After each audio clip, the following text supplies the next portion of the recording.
bağışlayan ve mehriban Allah'ın adıyla.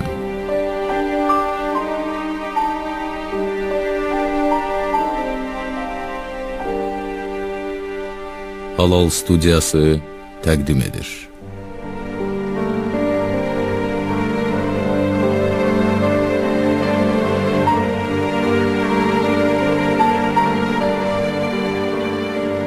Məsum imamlar ilahi nurun şuaları olub, Allah bəndələri üçün hidayət yolunu işıqlandırırlar. Onlar hər cür xəta, azğınlıq və yanlış düşüncələrdən pakdılar. Onların hidayəti yalnız bir cəhətdə deyil, insan varlığının bütün sahələrini əhatə edir. Məxsus bir zaman və məkana da aid deyil, bütün bəşəri yeganə kamala doğru sövq etməkdədirlər. Fitrətləri oyadıb Allaha doğru yönəldirlər. Onların bu qeyri-adi varlıqları adi insanlar cümləsindən ilahi bir istisnadır. Odur ki, hələ kiçik yaşlarından belə müqəddəs vücudlarından hikmət cari olub, insanları bəhrələndirər. Bu parlaq vilayət simalarından sayca 9-uncusu Həzrət İmam Muhammed İbn Əli'dir.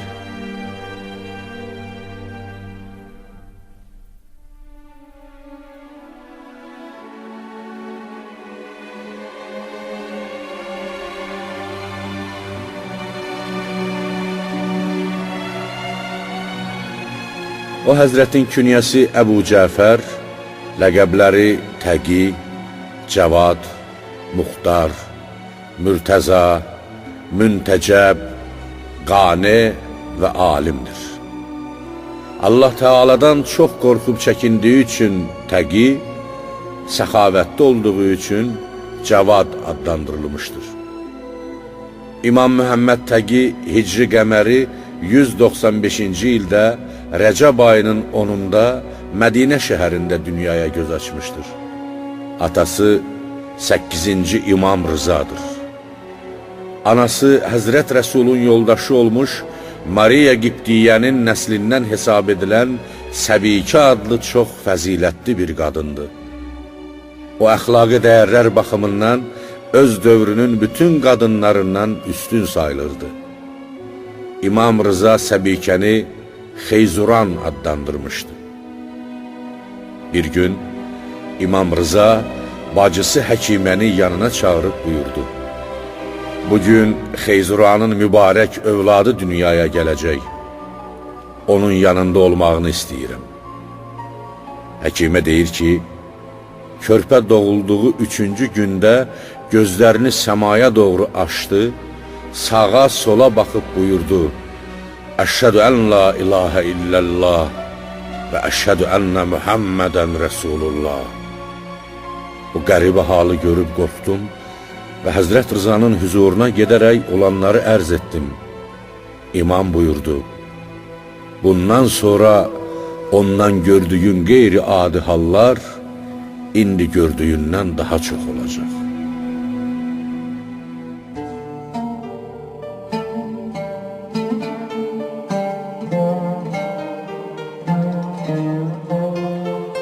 Əbu Yahya Sənani deyir ki, İmam Rıza oğlu Cavada işarə edərək belə buyurdu: "Bu elə bir mövluddur ki, şiyələrimiz üçün ondan xeyirli bir uşaq dünyaya gəlməmişdir." Başqa bir hədisdə İmam Təqinin təvəllüdündə Həzrət Rızanın belə buyurduğu yazılır: "Haqq Teala mənə elə bir övlad nəsib edib ki, dəryaları yaran Musaya bənzəyir. Anası pak və müqəddəsdir, özü təmizlik və saflıqda İsa İbn Məryəmə oxşuyur." Sonra əlavə etmişdir: "Bu övladım zülm və sitəmlə öldürüləcək və asiman əhli onu ağlayacaqdır. Allah onu öldürənə, düşməninə və ona zülm edənə qəzəblənəcəkdir. Qatili onun qətlindən sonra öz yaşayışından bəhrələnməyəcək və tezliklə ilahi əzaba düçar olacaqdır.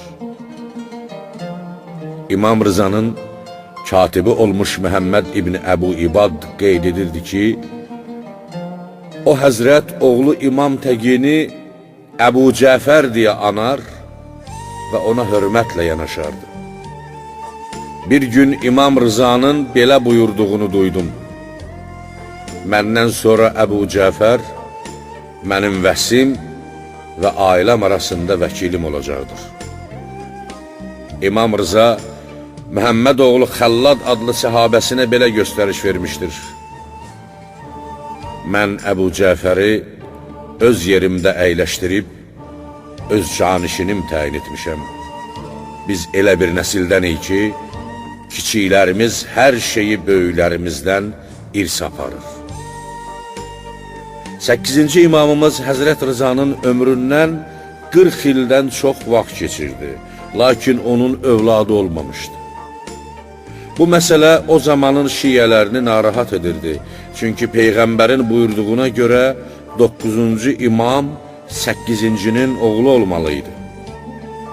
Bu səbəbdən Allah Taala'nın İmam Rızaya bir oğul əta edəcəyinin intizarındaydılar. Bəzən də imama müraciət edib, Allahın o həzrətə bir oğul lütf etməsi üçün dua etməsini istəyirdilər. İmam onlara təsəlli verərək səbr etmələrini buyurardı. Üstəlik, cəmiyyətdə vaqiflər adlanan bir dəstə əmələ gəlmişdi ki, onlar öz maddi məqsədləri səbəbindən nəinki İmam Rızanın imamətini qəbul etmir, hətta imamətin davam edib etməyəcəyini, canişinliyin 12-yə yetib yetməyəcəyini sual altına alırdılar. Vaqiflərin başçılarından olan Hüseyin İbni Qiyamə İmam Rızanı sonsuz qələmə verib ona yazdığı məktubda deyir: Sənin övladın olmadığı halda necə imam ola bilərsən? Həzrət Rıza cavabında yazır: Sən hardan bilirsən ki, mənim uşağım olmayacaq? And olsun Allaha, çox keçməz ki, Allah mənə haqqı batildən ayıran bir övlad nəsib edər. Nəhayət İmam Təqinin dünyaya gəlişi bu ixtilafa son qoydu. Şübhələr yox oldu və cəmiyyət iman və etiqad saflığına qovuşdu. 9-cu imam hələ uşaq yaşlarında imamət məqamına yetişmişdir. İlk baxışda belə bir sual meydana gəlir ki, bir uşaq müsəlmanların rəhbərliyinin məsuliyyətini necə öz öhdəsinə götürə bilər?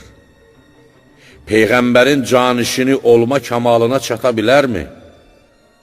Cavabı, həqiqət mənbəyi Qur'an-ı Kərimdə axtarsaq görərik ki, imamət və peyğəmbərlik Allah Taala'nın seçdiyi və layiq bildiyi bəndələrinə verdiyi ilahi bir məqamdır.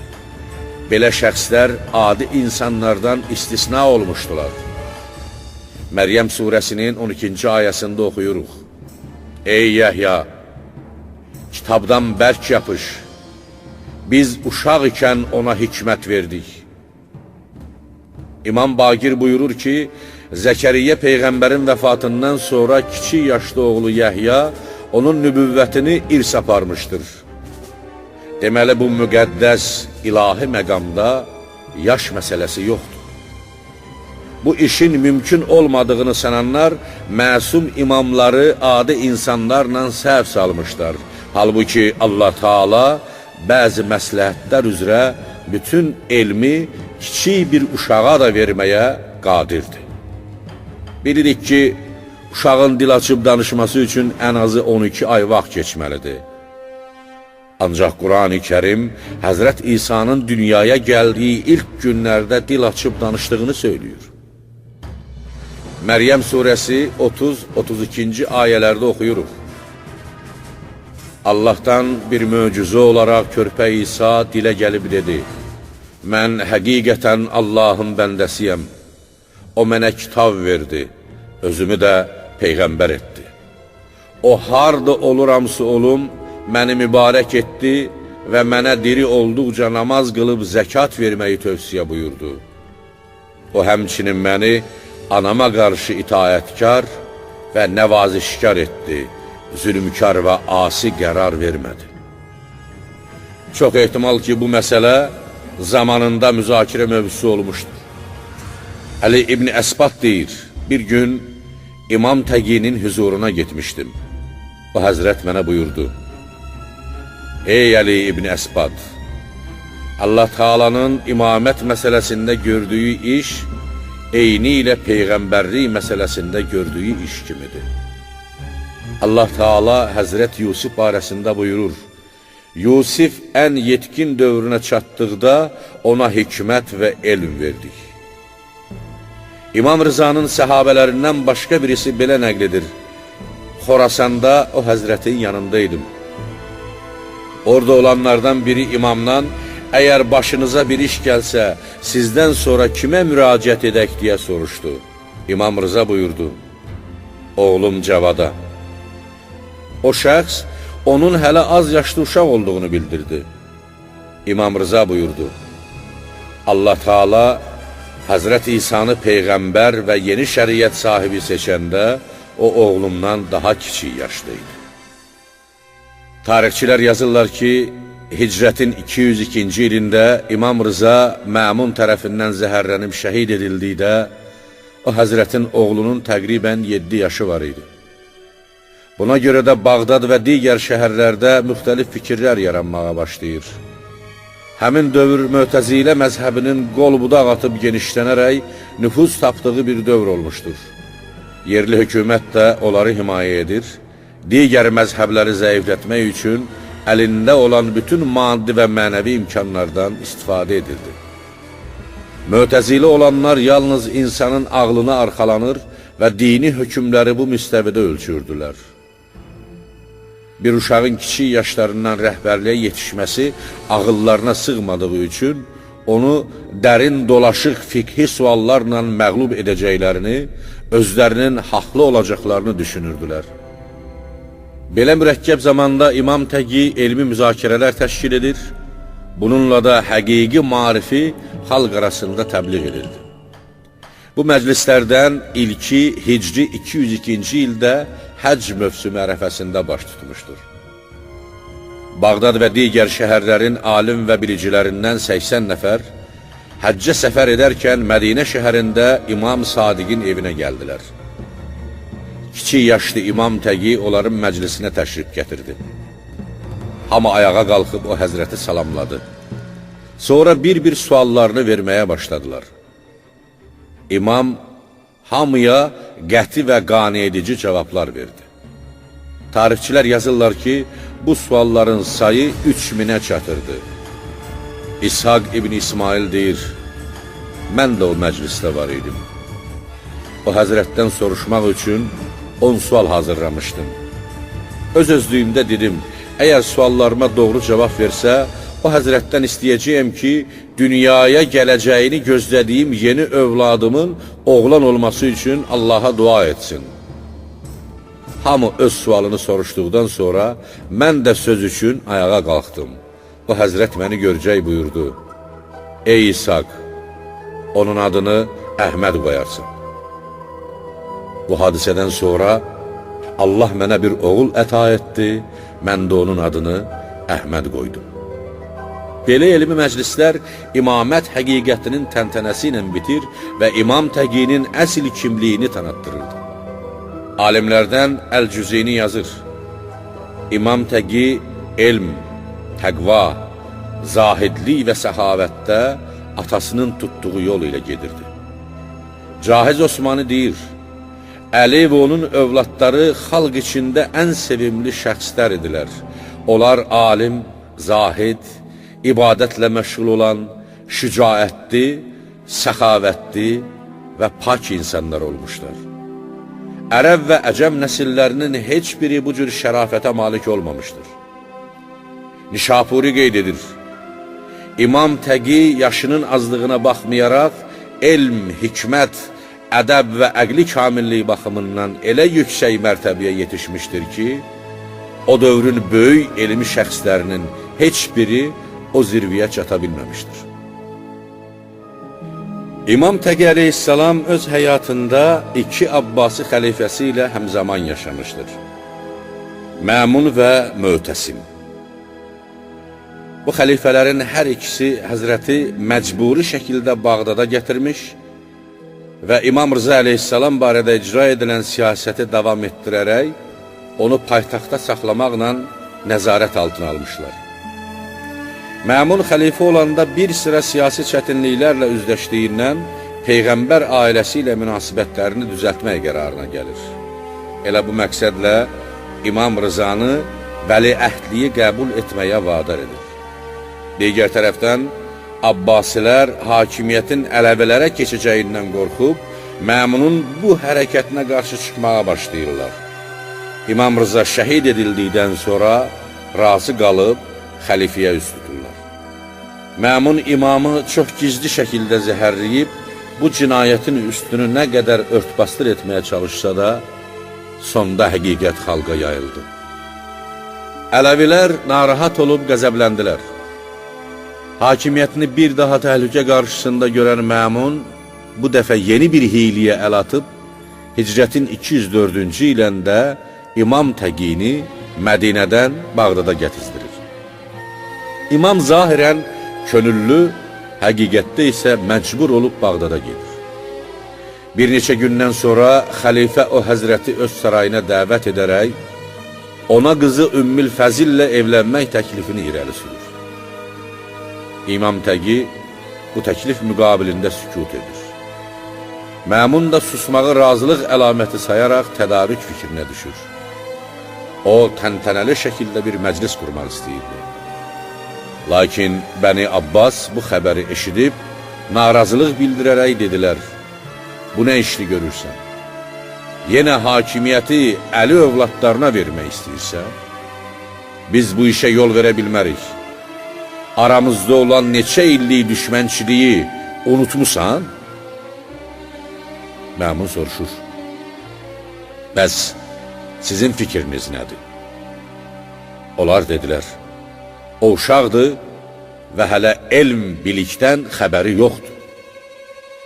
Məmun dedi, siz bu ailəni yaxşı tanımırsınız. Onların kiçiyi də, böyüyü də elm sahibidir. Əgər istəyirsinizsə onu yoxlayın. İnandığınız və üstün saydığınız bir alimi gətirib, onunla bəhs etdirin, onda mənim haqq olduğumu görərsiniz. Abbasilər alimlərin arasında biliyi ilə ad çıxarmış Yəhya ibn Əksəmi seçdilər. Məclis quruldu. Yəhya İmam Təqiyə üst tutub, fiqh məsələlərindən birisini sual verdi. Buyurun görək, həcc mövsümü zamanı ehram bağlayıb, heyvan ovlamış şəxsin hökmü necədir? İmam Təqi buyurdu, həmin şəxs o heyvanı hərəmdən kənarda ovlamışdır, yoxsa hərəmin daxilində? O bu işin haram olduğunu bilib ya yox? Heyvanı bilərəkdən ovlayıb, yoxsa bilmədən? O şəxs azad insandır, yoxsa qul? Uşaq olub, yoxsa böyük? İlk dəfə belə edib, yoxsa öncədən də belə iş görüb? Ovladığı quşdur, yoxsa başqa heyvan? Böyük heyvan idi, yoxsa kiçik? O şəxs etdiyindən peşmandır ya yox? Heyvanı gecə ovlayıb, yoxsa gündüz? Bağladığı ehram ümrə həcci üçündür, yoxsa təməttü? İmamın bu sualı müxtəlif hallara şaxələndirdiyini görən Yəhya ibn Əksəm özündə zəiflik hiss etdi və dili topuq vurmağa başladı. Bütün məclisdəkilər açıq-aşkar Yəhyanın acizliyini hiss etdilər. Məmun üzünü qohumlarına tutub dedi, qəbul etmədiyiniz həqiqəti indi anladınızmı? Cemaat dağıldıqdan sonra Məmun həmin məsələnin izahını imamdan rica edir. O həzrətdə hər bir halı və ona uyğun şəri cəza ölçüsünü açıqlayır. Beləcə zamanın axını ilə imam saray alim və fəqihlərinin savadsızlığını və özünün onlardan üstün olduğunu sübut edərək, imamətə əqidə bəsləmək fikrini xalq içrə yayırdı. Bir gün xəlifə Möhtəsim Bağdad şəhərinin qazisi İbn Əbu Duadın iştirakı ilə alimlərin toplandığı məclisdə bir suala cavab istəyir. Oğurluq etmiş şəxsin əli hardan kəsilməlidir? İbn Əbu Duad Təyammüm ayəsinə istinad edib, əlin biləkdən kəsilməli olduğunu şəri ölçü bildirir. Digər alimlər dəstəmaz ayəsinə istinad edərək, əlin dirsəkdən kəsilməli olduğunu iddia edirlər. Xəlifə İmam Təqidən bu sualın cavabını istəyib təkid edir. İmam Təqi əleyhissalam buyurur, İndiki and verirsən, fikrimi deyərəm. Bunlar hamısı səhv deyir. Oğrunun yalnız barmaqları kəsilməlidir. Xəlifə soruşur, hansı dəlilə əsasən? Həzrət buyurur, Rəsulallah buyurur ki, səcdə bədənin 7 üzvü vasitəsilə yerinə yetirilir. Alın, əllərin 2 ovucu, 2 dizlər, ayaqların 2 baş parmaqları. Əgər oğlunun əli biləkdən yaxud dirsəkdən kəsilsə, namaz səcdəsini yerinə yetirə bilməyəcək. Allah Teala Cin surəsi 18-ci ayədə buyurur, şübhəsiz ki, bütün səcdəgahlar Allaha məxsusdur. Heç kəsi Allaha şərik qoşmayın. Elə isə Allaha məxsus olan üzvü kəsmək olmaz. Xəlifə o həzrətin cavabına qane olur. İmam Təqinin söhbətləri, elmi mübahisələri, böyük fikhi müşkülləri həll etməsi insanları heyran qoymuşdu. Şəbəlnəcə yazır, Məmun daima o həzrətin vurğunu olmuşdur. Çünki yaşının az olmasına baxmayaraq, öz fəzilət, elm, ağıl kamalı ilə əzəmətini sübuta yetirmişdir. İbn Hacər Heytəmi qeyd edir, o yaşının az olmasına baxmayaraq, elm, bilik və helm baxımından bütün alimlərdən üstün olduğu üçün Məmun öz qızını onunla evləndirmək istəyirdi.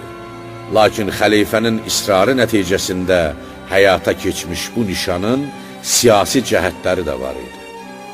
Məmun bu evlilikdən bir neçə məqsəd güdürdü. Birinci, öz qızını imamın evinə göndərməklə o həzrətin bütün işlərindən xəbərdar olmaq istəyirdi. Tarix şahidliyi edir ki, o qız öz vəzifəsinin öhdəsindən layiqincə gəlmişdir. İkincisi, nigah vasitəsilə imamı saraya yaxın saxlayıb, o həzrəti eyş-nuş, kef əylənciyə cəlb etmək və bununla da xalq arasında müqəddəsliyini və nüfuzunu sındırmaq. Üçüncü, Ələvilərin qaldıra biləcəkləri qiyamların qarşısını almaq və xəlifəyə doğru məhəbbət yaratmaq. Dördüncüsü, avam kütlələri aldatmaq. Belə ki, bəzi vaxtlar Məmun etiraf etmişdir ki, mən qızımı ona görə imama verdim ki, qoy onların övladı olsun və mən Peyğəmbərlə Əli nəslindən olan bir uşağın babası olum. Ancaq xoşbəxtlikdən bu hiylə baş tutmadı, çünki onun qızının heç vaxt uşağı olmadı. İmam Təqinin evladları isə başqa qadından törədi. İmam Təqi əleyhissalamın bu nigahı məsləhət bilmədiyi halda qəbul etməsi Məmunun o həzrətə təzyiq etdiyini göstərir. O həzrət öz növbəsində saraya yaxınlığından bir sıra alimlər və əhl-i beyt dostlarını qoruması üçün istifadə etmişdir. Hüseyin Məkkari deyir, bir gün Bağdada gedib imamın güzaranı ilə tanış oldum. Düşündüm ki, rifaha nail olduqdan sonra daha o Mədiniyə qayıtmaz. O zaman imam üzünü kədər bürümüş halda mənə buyurdu: Hüseyin, Peyğəmbər şəhərində bir parça quru çörəklə duz yemək mənim üçün burada gördüyündən daha yaxşıdır. Odur ki, İmam Təqi əleyhissalam həyat yoldaşı Ümmül Fəzillə birlikdə Mədiniyə qayıdır və hicrətin 120-ci ilinədək orada yaşayır. İmamların həyatının əsas cəhəti onların mədəni maarif sahəsinə diqqət etmələri olmuşdur. O həzrətlərin hər biri şagirdlər yetişdirərək ilahi marifi təbliğ etmişlər. Lakin siyasi-ictimai vəziyyət hər imamın dövründə eyni olmamışdır. İmam Baqir və Sadiq dövrlərində münbit şərait olduğundan onların tələbələrinin sayı 4000-ə çatmışdır. Lakin Təqi dövründən ta 11-ci imama qədər siyasi təzyiqlərin çoxluğu və daimi nəzarət altında olmaq bu həzrətlərə yalnız məhdud sayda şagird yetişdirməyə imkan vermişdir. İmam Təqinin 110 nəfər tələbəsi olmuşdur. Onların sırasında Əli ibn Məhziyar, Zəkəriyya ibn Adəm, Hüseyin ibn Sənd Əhvazi və s. kimi elm və fiqh sahəsində sayılıb seçilən, özünə məxsus mövqeyi olan şəxslər də olmuşdur. İmam Təqinin imkanlarının məhdud olmasına baxmayaraq, vəkil və nümayəndələr təyin etməklə İslam xilafətinin bütün məntəqələri ilə əlaqə saxlamış, Şiə qüvvələrinin zəiflədilməsinin qarşısını almışdır. Bu nümayəndələr Əhvaz, Bəsrə, Bağdad, Kufə kimi şəhərlərdə fəaliyyət göstərirdilər. İmam əleyhissalam bəzi seçkin səhabələrin sarayda mühüm vəzifələrdə çalışmasına icazə vermiş, beləliklə də hakim dairələrdə xalqa himayədarları təmin etmişdi. O həzrətin Mədinədəki qısa ömründən xalqa rəftarına nümunə olacaq bir neçə rəvayətə nəzər salaq. Əhməd İbni Hədid rəvayət edir. Bir dəstə ilə həcc mövsümünə Məkkiyə gedirdik. Yolda quldurlar mallarımızı qarət etdilər. Mədiniyə yetişdikdə İmam Təqinin hüzuruna gedib başımıza gələnləri anlattıq. O həzrət bir neçə dəst libas və bir miqdar pul gətirilməsini əmr etdi. Sonra onları mənə verib buyurdu: Pulları dostların arasında quldurların qarət etdiyi miqdarca bölüşdürərsən. Mən pulları bölüşdürdükdə imamın verdiyi pulun eynən qarət olmuş mallarımızın miqdarında olduğunu gördüm. Məhəmməd İbn Səhiy Qumi deyir ki, Mədinədə İmam Təqinin hüzuruna yetişdim. O həzrətdən bir dəst paltar xahiş etmək istəyirdim. Lakin vidalaşana qədər öz istəyimi bildirə bilmədim. Sonra Peyğəmbər məscidinə gedib ibadət etdim və Məkkiyə doğru yola düşdüm. Birdən əlində bir dəst libas tutmuş bir şəxs karvanların arasında məni axtaran gördüm. Mənə çatıb, İmam bu libası sənin üçün göndərdi, dedi. İmran İbn Mühəmməd Əşəri nəql edir ki, İmam Təqinin hüzuruna getdim. İşlərimi bitirdikdən sonra o həzrətə dedim: Ümmül Həsən sizə salam göndərdi və özünə kəfən düzəltməsi üçün libaslarınızdan birini ona hədiyyə etməyinizi rica etdi. İmam buyurdu: Onun bu işə ehtiyacı qalmadı. Geri döndüyümdə Ümmül Həsənin artıq 10 gün öncə vəfat etdiyini öyrənincə imamın nəyi nəzərdə tutduğunu anladım. İmam Təqi əleyhissalam Mədiniyə qayıtdığı zaman Bağdad əhalisinin bir qismi o həzrəti ötürmək üçün şəhər kənarına da gəldilər. Axşam vaxtı köhnə məscidi olan bir yerə yetişdilər. Məscidin həyətində o zamana qədər meyvə verməyən bir sidr ağacı bitmişdi. İmam su istədi və o ağacın altında dəstəmaz aldı. Axşam namazını cemaatla birgə qılıb uzun şükr səcdəsi etdi. Sonra oradakılarla vidalaşaraq yola düşdü. Səhəri ağac çiçək açıb gözəl bir meyvə verdi. Bu vəziyyəti görənlər heyran qaldılar. İllər sonra rəhmətli Şeyx Müfidin o ağacı gördüyünü və meyvəsindən yediyini nəql edirlər. İsmail İbn Abbas Haşimi belə rəvayət edir. Bayram günü 9-cu İmam Təqinin huzuruna yetişdim və dolanışığımın ağırlığından ona şikayət etdim. Həzrət canamazını qaldırıb bir ovuç torpaq götürdü. Əlinin bərəkətindən torpağın qızıla çevrildiyini gördüm. İmam onu mənə verdi. Mən onu bazara apardım. 16 miskal idi. Əli İbn Cərir deyir, İmam Təqinin huzuruna getmişdim. O həzrətin qoyunlarından biri itmişdi. Qonşulardan birini oğurluqda ittiham edərək çəkə-çəkə o həzrətin yanına gətirdilər. İmam buyurdu, vay olsun sizə, o oğurluq etməyib, qoyun filənkəsin evindədir, gedin onu gətirin. İmamın buyurduğu evə gedib, qoyunu orada tapdılar. Ev sahibini oğurluqda günahlandırıb döyəclədilər və paltarını çırdılar. Amma o qoyunu oğurlamadığına and içirdi. Onu imamın yanına gətirdilər. İmam əleyhissalam buyurdu, niyə bu kişiyə zülm edirsiniz? Qoyun özü onun həyətinə girmişdir və onun bu işdən xəbəri yoxdur. Sonra imam onun könlünü almaq və cırılan paltarının əvəzini ödəmək üçün bir miqdar pulu o kişiyə bağışladı. İmam Rızanın xas səhabəsi və onun şəhadətindən sonra zindana atılan Əbüssəlt Hərəvi deyir, zindana atıldığım gündən bir il keçirdi. Bu müddət ərzində çox sıxıldım. Axır bir gecə oyaq qalıb, ibadət və dua ilə məşğul oldum.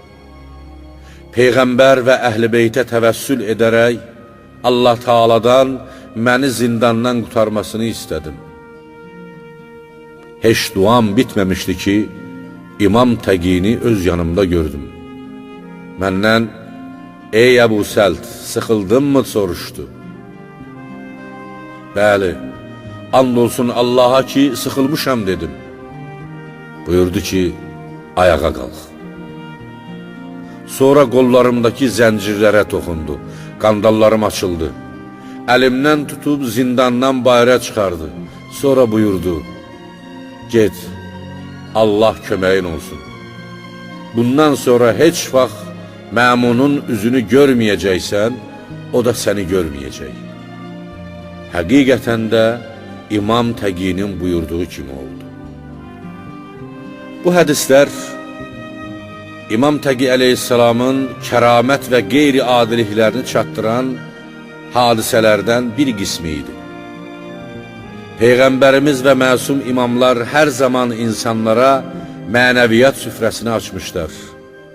Məsumların hər bir hərəkəti, sözü, dostluğu və hətta adi həyatlarının hər parçası onlarla təmaslı olanlar üçün bir dərsdir. Onlarla ünsiyyət tapan hər insan istədiyi vaxt elm və əxlaq xəzinəsindən bəhrələnə bilər. Bir çətinlik üz verdikdə onların vasitəsilə lazımi yardım ala bilərlər. Aydındır ki, belə bir mənəviyyat ocağı, belə bir ilahi məktəb başqa heç bir zaman və heç bir yerdə görünməmişdir. Özünə məxsus və faydalı olan belə bir məktəb insanlar içində böyük cazibəyə malikdir. Bu səbəbdən Əməvi və Abbasi xəlifələri insanların əhl-i beyti olan rəğbətini soyutmaq və bacardıqca insanları onların ətrafından dağıtmaq məqsədi ilə əllərindən gələni əsirgəməmişlər. Sanki beləliklə öz xilafət təhlükəsizliklərini təmin edərək, ilahi rəhbərləri hakimiyyətdən uzaq saxlamağa nail olacaqdılar. ən son əlacı da o pak insanları şəhid edib aradan aparmaqda görmüşlər. Hicrətin 218-ci ilində Məmun vəfat edir. Ondan sonra qardaşı Mötəsim xəlifə olur. O imamı nəzarət altında saxlamaq məqsədi ilə 220-ci hicri ilində Mədinədən Bağdada gətirir. Çox keçmir ki, imamın böyük şəxsiyyətindən narahat olan, qəlbi kin-kidurətlə dolu Mötəsim o həzrəti öldürmək fikrinə düşür. Nəhayət o öz çirkin məqsədini həyata keçirib, İmam Təqini vəzirlərindən birinin katibi vasitəsilə zəhərləyib şəhid edir. Başqa bir rəvayətə əsasən, o həzrəti Məmunun qızı Ümmül Fəzl vasitəsilə zəhərləyərək şəhadətə yetirmişlər. O zaman imamın mübarək ömründən cəmi 25 il, neçə ay keçirdi. Onu qüsl edib kəfənləyir və Bağdaddakı Qüreyş qəbristanlığında möhtərəm babası İmam Kazım əleyhissalamın qəbrinin kənarında dəfn edirlər. Hal-hazırda mübarək məqbərəsi Kazımeyn adlanan ziyarətgahda yerləşir. İmam Təqinin 4 oğlu və 4 qız övladı olmuşdur. O həzrətin nəsli oğlanları İmam Əli Yənnəqi və Əbu Əhməd Musa ilə davam etmişdir. İmam Təqi müdrik söz xəzinəsindən günümüzə gəlib yetişən pay cəmi 250 hədisdən ibarətdir. Biz də o həzrətin hikmət çeşməsinə baş vurub, bir neçə incini diqqətinizə yetirmək üçün seçdik. Qoy bu müdrik kəlamlar könlümüzü oxşuyub, ruhumuzu saflaşdırsın. İmam Mühəmməd Təqi bütün müsəlmanlara belə nəsiyyət edir. Pis adamla dostluq etməkdən çəkin, həqiqətən o sıyrılmış qılınca oxşuyur. Gözəl görünsə də pis təsirlidir. Həqiqətən mallarınızı cəmaatın hamısına çatdıra bilərsiniz. İnsanlar arasında üzü gülərlik və xoş rəftarı genişləndirin. Bir işi görməzdən əvvəl düşünmək səni peşmançılıqdan amanda saxlayar. Hər kim Allaha sığınaraq xalqa möhtac olmaqdan çəkinərsə, xalq ona möhtac olar və pisliklərdən çəkinməyi özünə sənət edən kimsə xalqın sevimlisinə çevrilir. Zülm edən, ona kömək edən və ona razı olan şəxslər o zülmdə şərikdirlər. Müsəlmanın əməl dəftərinin başlığı onun gözəl əxlaqıdır. 3 şey insanı Allah rizasına qovuşdurar. Çox əhv diləmək, insanlarla mülayim rəftar etmək və çox sədəqə vermək. 3 xislətə sahib olan insan peşman olmaz. İşləri məsləhətləşərək görmək, tələsməmək və bir qərara gəldikdə Allaha təvəkkül etmək. Kim Allahdan başqasına yönələrsə, Allah onu o adamın öhdəsinə buraxar. Kim biliyi olmadan bir iş görərsə, dağıtdığı qurduğundan çox olar. Zahidlik fəqirliyin zinətidir. Şükr etmək zənginliyin zinətidir. Səbr etmək bəlanın zinətidir. Gözəl danışmaq sözün zinətidir. Təvazökarlıq elmin zinətidir. Gözəl ədəb ağlın zinətidir. Gülərüzlülük cömertliyin zinətidir. Minnət etməmək yaxşılığın zinətidir. Xüşu namazın, boş və faydasız işləri tərk etmək isə təqva və dindarlığın zinətidir. Din izzətdir. Elm xəzinədir. Susmaq nurdur. Dinə qarşı ən güclü zərbə bidətdir. Xalq hidayətçisi ilə düzələr. Bəlalar dua ilə uzaqlaşarlar. İnsanın kamalı ağlındadır. Vəssalamu aleykum və rəhmətullahi və bərəkatuhu.